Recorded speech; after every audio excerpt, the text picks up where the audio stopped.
Hi, everybody. Welcome to another edition of Packers Unscripted from Packers.com. I am Mike Spofford, joined, as always, by the one, the only, Weston Hodkowitz. We're coming to you here from our studios at Lambeau Field. Week 7, Wes, the Washington football team is coming to Lambeau Field. It will be a noon Central Time kickoff on Sunday. And when you look at this Washington team, 2-4, Packers are 5-1. I wrote this Wednesday evening, posted it on our website, looking at this Washington defense, and I led the story with a simple line that something just doesn't compute. Yeah. Because defensively, this is a unit that was last season was second in the league in yards allowed, fourth in the league in points allowed, led Washington to a playoff spot with a backup quarterback, actually third-string quarterback.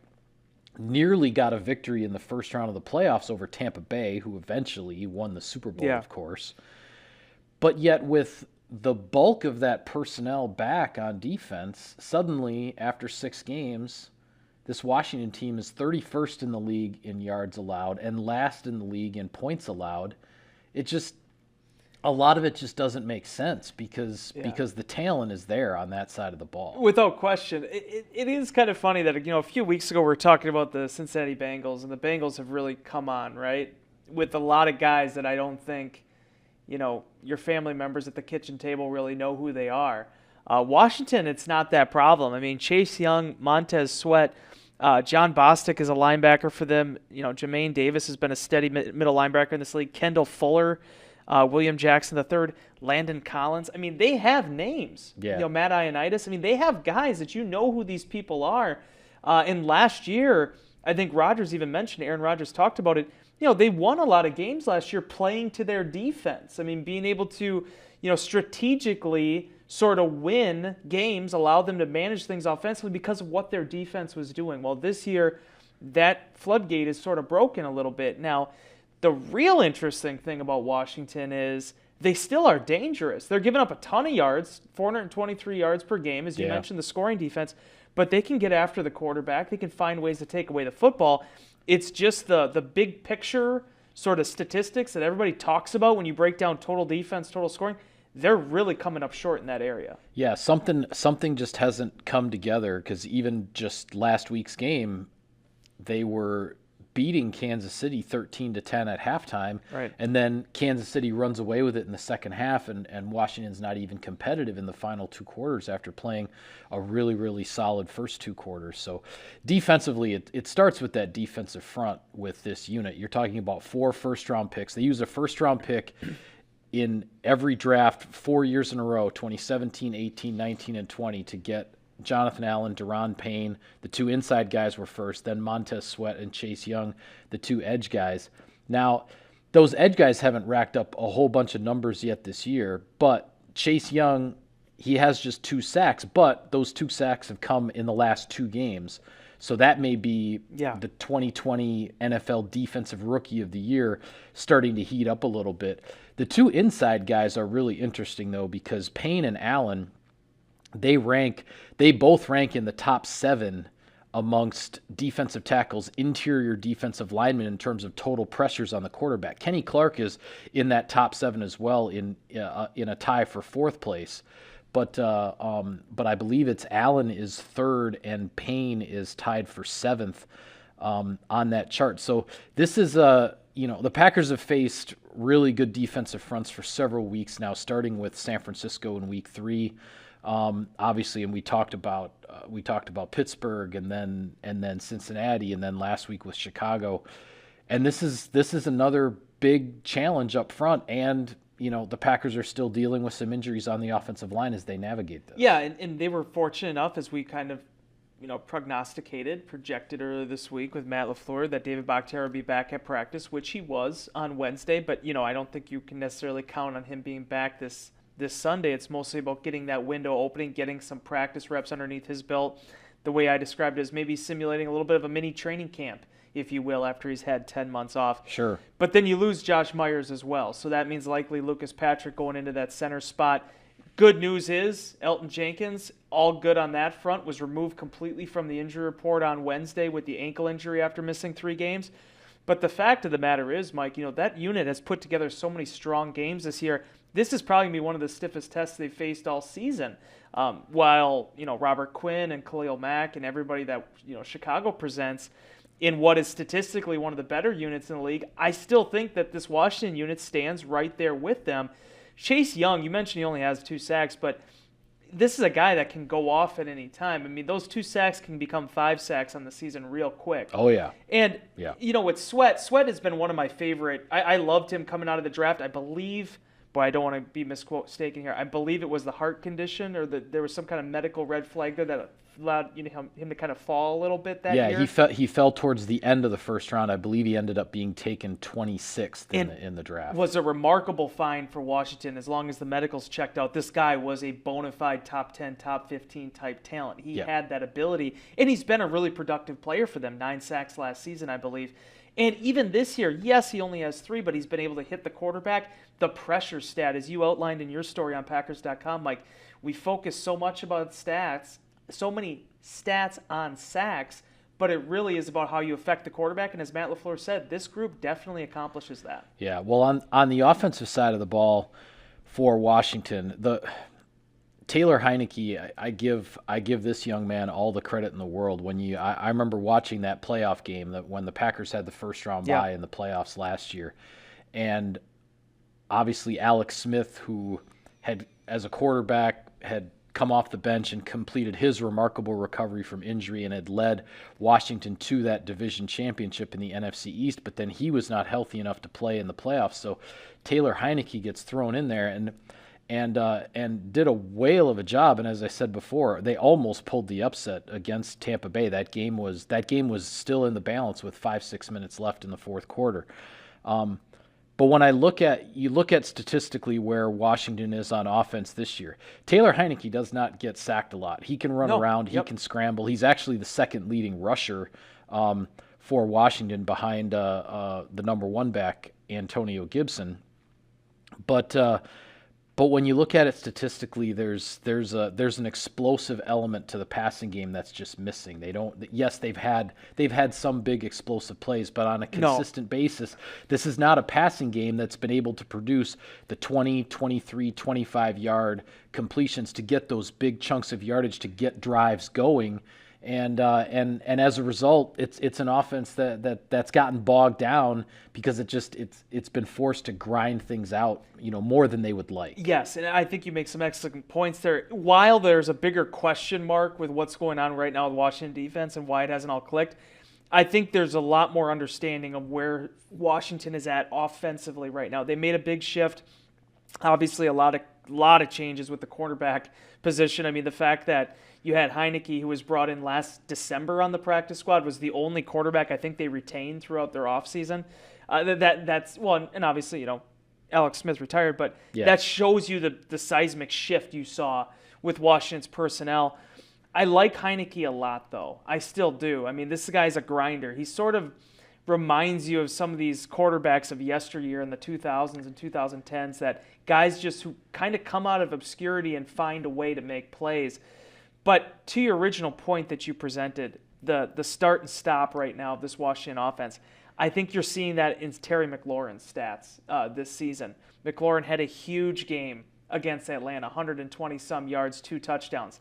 The last 2 weeks, I think 8 catches total, 68 yards. Yeah. I mean, it's been a difficult kind of sledding there. And unfortunately for their backfield situation, now Antonio Gibson is dealing with the shin injury. He did not practice Wednesday. You don't know what his status is going to be. They do have J.D. McKissick, who's been a veteran that's been around this league, but he was more of a pass-catching option for them. I don't know if that's going to be their bell cow back if Gibson can't go in this thing. Yeah, that's not really a role that McKissick has had really. in his career. He's been more of that change-up back, receiver out of the backfield type of guy, and been very productive in that role. But he hasn't really been a 25 carry a game type running back. Exactly, to this point. and I just overall, this is just a really beat up unit. Their tight end position has been just hampered by injuries. McLaurin even is also dealing with a hamstring. He missed practice on Wednesday. So McLaurin's an impressive receiver, though. Incredible. He really is. He's a dynamic guy who can, as I said, even though some of the explosive plays have been missing, this guy can explode on you, as well as be a possession guy to move the chains. He's a young receiver who really can do it all. He's kind of in that, sort of 6'6" range that Devontae Adams falls into too. Very different type of players, but for so long, everybody had this idea that it's just you got to be Megatron, right? You got to be 6'5", you just got to tower over people, you got to run a 4.4. There's a kind of the shiftier sort of hybrid type receiver that's developed in recent years. I think McLaurin is the perfect example of that because he wasn't a highly touted guy coming out of college. I think he was a third-round pick, if my memory serves me correctly. And he has just stepped in from day one and been a playmaker for Washington, and a badly needed playmaker, too, for an offense that has had a lot of changes in their backfield, has not had a lot of stable personnel from year to year. And certainly Heineke has developed that rapport with them. The Packers' main key, though, is going to be making sure that they don't allow him to get back on the tracks this week. They got to delay that impending storm one more game. Yeah, well, I want to get to some more of those keys to victory for the Packers here, but first a shout-out to our sponsor. SiriusXM NFL Radio delivers hard-hitting analysis and up-to-the-minute NFL news that true football fanatics need 24/7, 365. And at Cousin Subs, we have something for everyone, like our Wisconsin cheese curds, mac and cheese, golden fries, and creamy shakes, all paired with your favorite sub or sub in a bowl. Cousin Subs, we believe in better. All right, keys to victory here for Green Bay. I just want to throw this one out there because, when the Packers get on a winning streak like they are now, they've won 5 in a row, you start to take for granted sometimes how well this team offensively protects the football. And this is one of those games, in my opinion. I think the Packers are the better team. You're playing at home, back at home after a couple of weeks on the road and all that. This is definitely a game the Packers should win. Do not give Washington those turnover opportunities that can really start to swing a game and give that underdog team on the road the belief that they can steal a victory from you. The Packers have to continue to protect the football the way they have. Yeah, and for me, it's just pressuring Heineke. I mean, there's no coincidence, Mike, that the games in which Heineke has played the best, those are the 2 games that Washington has won this year. The games in which he's had big passing days are the days in which Washington has won. Especially if Gibson can't go in this one. There still sounds like there's still some tests they're doing on the shin. I think that's an injury he's been dealing with before.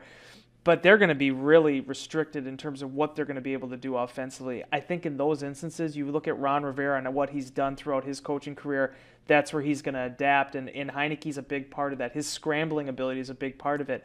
Last week, they did such a great job of rushing to contain Justin Fields, not allowing him to burn you and kind of break your ankles and put on some bad film. Green Bay played very disciplined. They played very disciplined in the penalties side of things as well. You have to keep that momentum building in this game. And first and foremost, you're 5-1. The Washington football team is 2-4 right now. You have to play like a 5-1 football team at your own home field at noon start time. Everything working in your favor on a 5-game winning streak.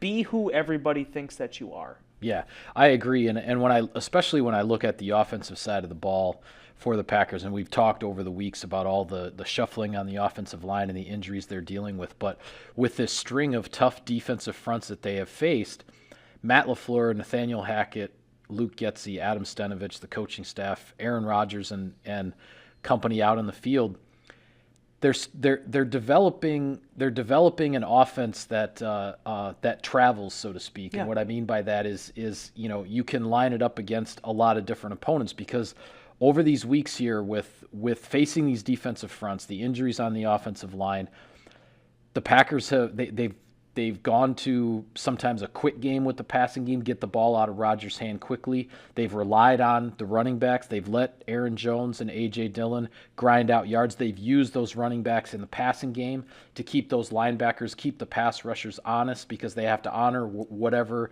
and wherever those running backs are going to go.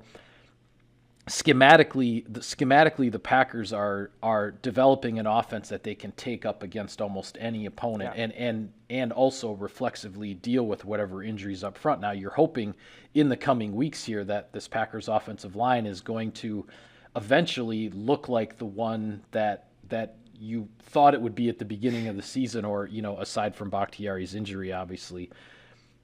But I like what Green Bay is doing on offense, and as you said, just be who you are. Keep this up. Keep developing what you're doing with this balanced offensive attack and making defenses play you honestly, because when you produce on the ground and with the just the skills and the masterful mind of Aaron Rodgers and how he gets this offense into the right play at the right time with the right checks and adjustments, the Packers are on their way to the offense that they want to have. They've been doing it more and more, Mike, too, whether it's the way they protected the football, the way the defense has taken the ball away. Even last week, a big uptick for Green Bay in their own, with their offensive red zone, being able to actually get scores on all 4 of those trips, getting touchdowns on 3 of them. That's the recipe. It was the recipe last year, controlling the time of possession.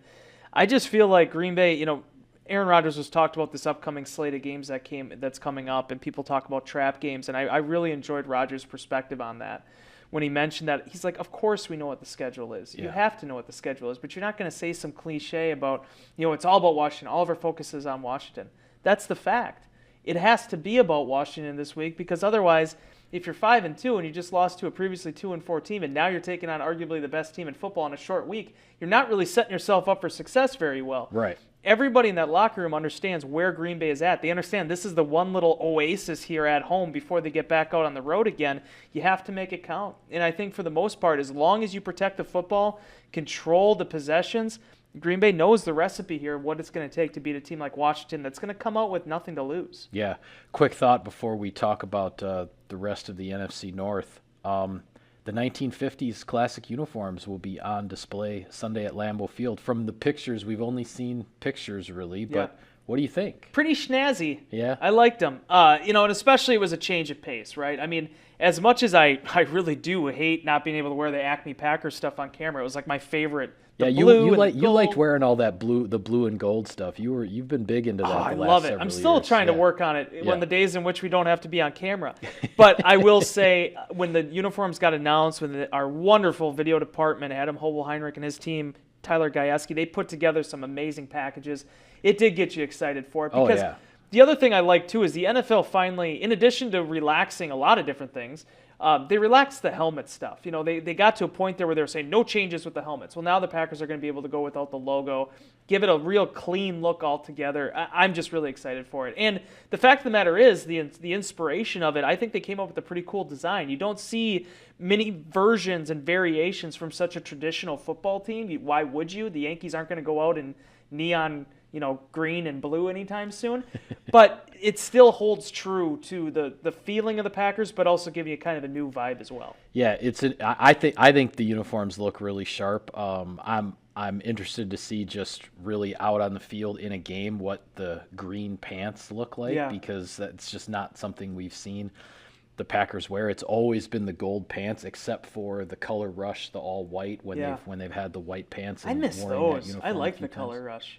What's that? We haven't had color rush in a while. No, they haven't. I mean, this uniform in a sense is, because it's green jersey with green pants. Yeah. So there is kind of a color rush element to it. But well, elsewhere in the NFC North, actually, with the Packers 2 games up on both the Bears and the Vikings, Chicago and Minnesota both 3-3. Minnesota's on its bye. Chicago, a really tough assignment, a road game at Tampa Bay. So if you're the Packers here, you're at home against Washington. If Tampa Bay holds serve at home against the Bears, and with Minnesota on the bye week, you can come out of this week with a 2.5 game lead on Minnesota and a 3 game lead on the Bears through 7 games. That'd be a nice spot to be, but obviously you got to take care of business at home. Your thoughts on Bears Buccaneers? Yeah, a really difficult test for Chicago, because offensively, I think Tampa's going to give them a lot of problems with what the scheme that they run, how fast those linebackers are. That's going to be an uphill battle. I actually will be really interested to watch that Bears defense. We'll see whether or not Robert Quinn is going to be in the the COVID protocol or not, if he's available. But even still, Khalil Mack against that line. But it also looked like Akeem Hicks re-injured that groin against the Packers when he had that one. Yeah, so maybe it won't be as formidable as I was forecasting just a second ago. But be that as it may, 2 of the best inside backers in the league in that game. It'll be a fun matchup, and certainly for Green Bay, some potential distance there. And then the Detroit Lions gonna have to go to LA against the 5-1. Boy, yeah, if you the, could the draw big the storyline there, obviously, the swap of the quarterbacks, Jared Goff, Matthew Stafford changing places. There's been, the sides have, expressed some regrets about kind of how things went down from a communication standpoint and maybe some bad feelings and whatever. But now it's maybe the Rams trade. are up at the top of arguably the toughest division, top to bottom in the NFC.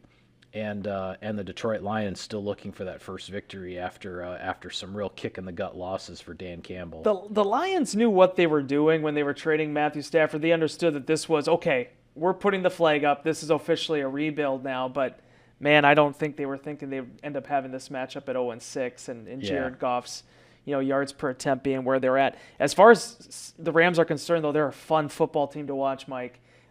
Between them and Arizona, that NFC West, there are some really competitive. You talk about the NFL in 2021 and the offensive revolution and people wanting to watch exciting football. There's probably no two better teams that really exemplify that right now than the Rams and the Cardinals. Yeah, and the Rams, as we talked about on our last show, the Rams only lost this year to the Cardinals. So the Cardinals on top of that division, but the Rams are right on their heels. Any other games from this week's slate that the Texans being fed to the Cardinals? Oh my God. Good luck. No, but it is interesting. There are some pretty interesting battles. A 2-4 Patriots team is going up against the Jets. And the Patriots trying to find a way here after that really difficult loss against Dallas. Yeah, that was a tough one. They took Dallas all the way to overtime last week. So much. I just want to touch on this really fast, and we'll get out of here. So many people, including our own media corps, which is fine. I'm not ripping on anybody, but everybody's talking about that Kansas City matchup. I understand the Packers have a really tough schedule. Kansas City has had a really tough go of it this year, and now they're taking on a Tennessee team that's 4-2. Kansas City goes in 3-3. It's been an uphill battle for them as well. So as far as the league is concerned, I don't know how many marquee matchups there are this week, but some pretty interesting. Yeah, there are 6 teams on a bye too, so there are just a lot fewer games this week than we've seen. But it's a measuring stick week to see some of these teams that are pretty impressive record-wise if they can do what the records seem to indicate they should. Yeah, absolutely. Well, it'll be a good one at Lambeau Field Sunday at noon, and we will have all the coverage for you on Packers.com. For Wes, I am Mike. That's a wrap on this edition of Packers Unscripted. Thanks for tuning in, everybody. We'll see you next time.